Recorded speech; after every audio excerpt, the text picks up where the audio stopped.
very obvious why people murmur when I walk out on the floor, because people say that guy looks familiar. Clark Kent?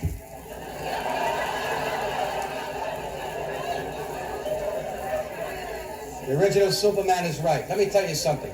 It's very difficult looking like Superman. I got a 7-year-old boy. I take him for a walk. I pass a phone booth. I got to get undressed. Now, that's not so bad. My wife tells my kid, tell Superman to take out the garbage. So the kid opens the window, and I got to jump right out. Thank God I live in the basement. Let me tell you another thing. I got a 7-year-old kid, and Einstein, a genius. You know what my kid asked me last week? He says, Papa, what is the NAACP? That's the National Association for the Advancement of Colored People. He says, Papa, we're Italian. Who we got? I told him, the MAFIA.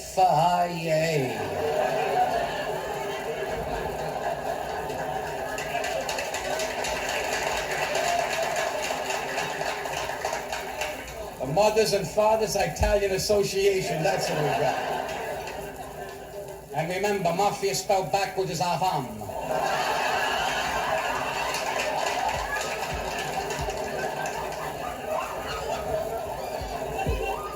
And donuts spelled backwards is Stunad, and that's what they are. But let's be honest, let's tell the truth now. The colored people are mad because they gotta sit in the back of the bus. I say come in the front and stand with us.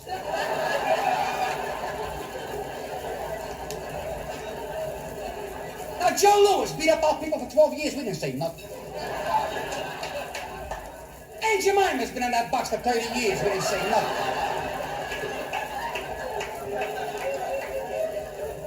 And think for 1 minute, every prison picture that you've never seen a colored man go to the chair. He's the guy with the harmonica.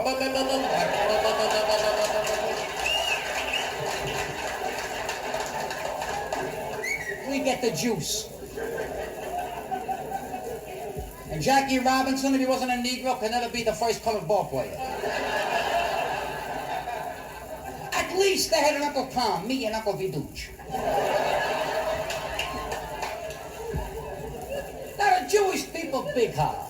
Because anyone today who wants to become Jewish, the Jewish people say, come on, baby, come on, come on, come on. Elizabeth Taylor, she went. Sammy Davis Jr., he followed. Now, this is not fair. This is prejudice. Because if I want to become a Negro, where I gotta go?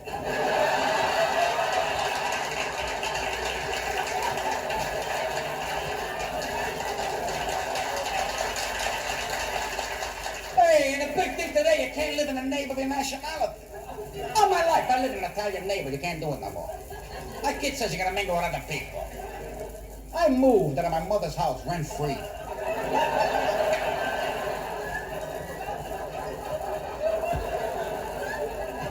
I moved to a Jewish neighborhood. My son plays with a 7-year-old Jewish boy. This is good. This is healthy. One problem. 2 weeks ago, the kid said to me, Papa, I want to be bar mitzvahed.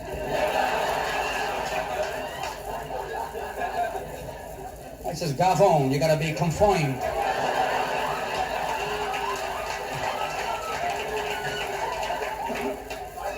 He said, gee, Daddy, you talk funny. So I ran next door to my neighbor. I said, oh, even your son's telling my son about being bar mitzvahed. He said, don't feel so bad. My kid wants to be confined. I said, gee, Irving, you talk funny too. I said, Irving, what do you want to do? He says, look, we buy one suit.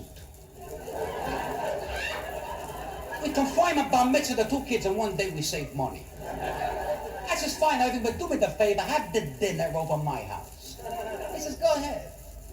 Now, ladies and gentlemen, I ran into my mother, and I got a genuine Italian mother. 4'11". If they 5 feet, they Turks.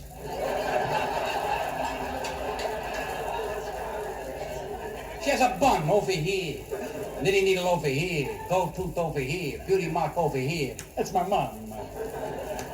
I says, Mom, I got a problem. She's buddies. I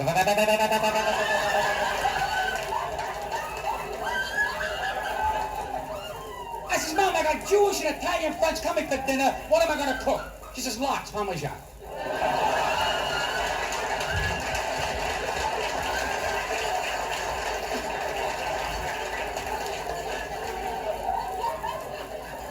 But these are the things that we got to do for the kids today. But I remember when I was a kid, if I didn't listen to my parents, my father, under the heart, I'd lose my breath, fall on the floor, my mother do the da and da on top of my head.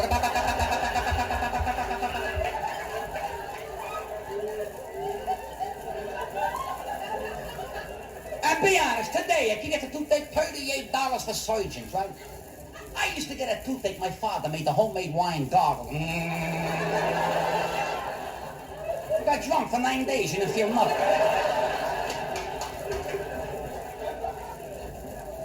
And I was 4 years old, I needed glass. I needed glasses at 4 years old. My father loaned me his, I got lost for 7 days. And I go one better, 14 years old, my mother forced me to become a monk. I says, Mom, I don't want to become a monk. Now, what are you going to do when your mother goes, you become a monk. And I went upstate New York to the head monastery. I walked in, I said, Mr. Monkey. He says, yeah. I says, my mother said I have to become a monk. He said, that's wonderful, that's beautiful. Gives me a brown robe, cuts my hair out in the middle. Gives me a 1936 donkey. And there I was, a monkey on a donkey. I was in the mountains, blessing the flowers, the trees, the bunny rabbits. Then I found out I was in the wrong mountains. I was in the Catskills.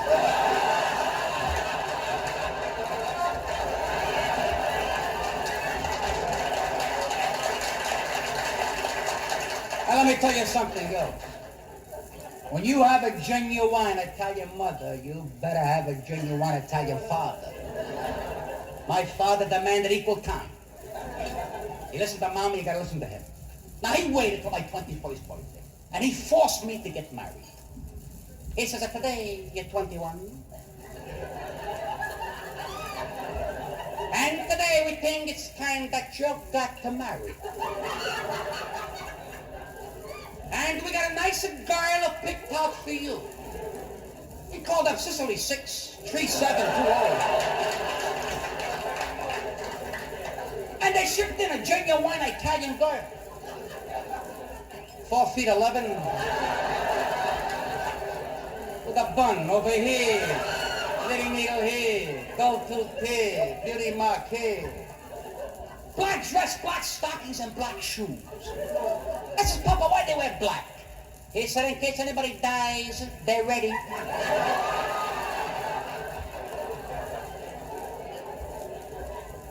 And my father ran the whole wedding. The kids today, they get away with murder. My father's the boss. We had a church wedding, 14 ushers. 14 bridesmaids. And my best man was a Puerto Rican. I didn't even know the guy. This is the truth. We're walking out toward the altar. He's singing. But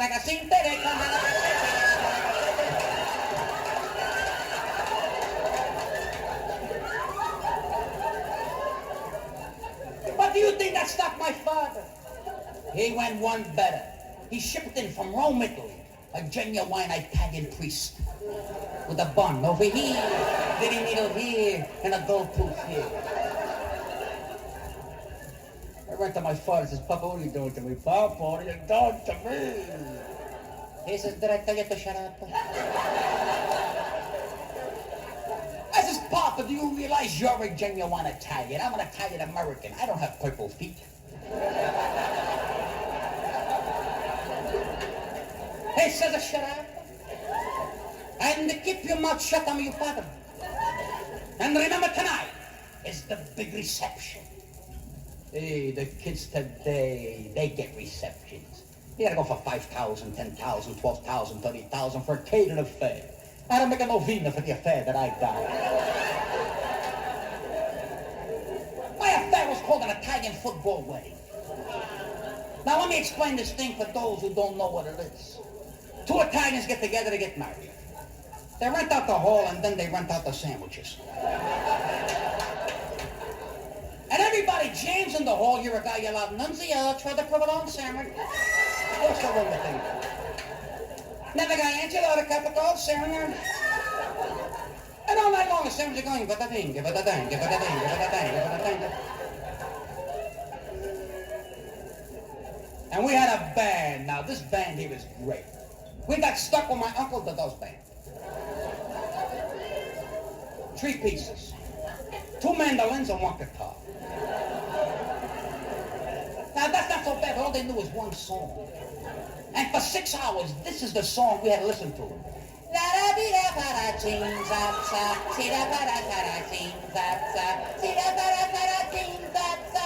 They had the greatest teen tots I ever heard. And the sandwiches, ba-da-ding, ba-da-ding, ba-da-ding. I write to my father, says, Papa, what are you doing to me, Papa? He says, did I tell you to shut up? He said, remember, they're coming now. I said, who's they? You got 2,000 people in the hall here at a buck a head. I said, who else could you fit in there? He says, your kumar and your kumpar. I didn't even know I had any. Now, what's a kumar and what's a kumpar? These are godparents that come out of the woodwork every 30 years. The only reason they come out of the woodwork is to go to your wedding to get something for nothing. And the first one in the hall is always the boombar, a small guy with a nose, this way and here, that way. He's there for 2 reasons. First reason, to take numbers. Second reason, he's got a shopping bag in his left-hand pocket. He's taking sandwiches for the next day's lunch. He's robbing them like crazy. And the band's going, the sandwiches, ba-da-ding, ba-da-ding. Now she walks into Kumara, King Kong's mother. 6 feet 5 inches tall.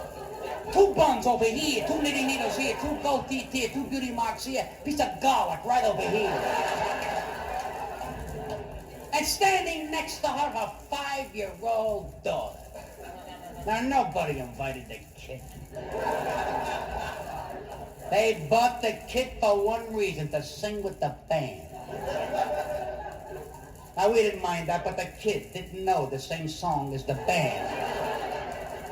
And this is how that Kumara walks in the hall. Hello, Charlie, how are you? Salvador, how's your mother? How's your father? How's your sister? Pooh, your mother, and pooh, your father, and pooh, your sister. When are we going to see each other again? When somebody dies? Now the kid sings with the band. Mama, and nobody can someday, Mama. And the band. And the sandwiches, ba-da-ding, ba-da-ding, ba-da-ding. Let me tell you something. There comes a time in every man's life when he's got to face up to his father. My time came that night. He says, Papa, put him up. Put him up. Put him up. He gives me a cocktail. I says, Papa, I don't drink. What am I going to do with the cocktail? He said, why don't you make a speech? I says, Papa, the people at this wedding don't understand English. He said, why don't you talk with your hands? I jumped up on top of a barrel of sandwiches. I looked into the crowd and said, hey, I said, this wedding cost me $600, baby. Get those envelopes ready, kid. The line starts right over here. And my wife had the white gown on. She had the white bag where the scaffadoni goes in there. Next to her was her mother watching where the scaffadoni goes in there. And it's an amazing thing about the old weddings. They never let go of the envelopes. They look at you like an idiot. Gee, what a nice couple. Wish you all the luck in the world. You gotta pull. Bada-bing, bada-bang, bada-bing, bada-bang, bada-bing, bada-bing. And the kids singing, Mama. And the band, ba-da-bee-da-ba-da-sing, and the sandwiches, bada-ding, bada-bang.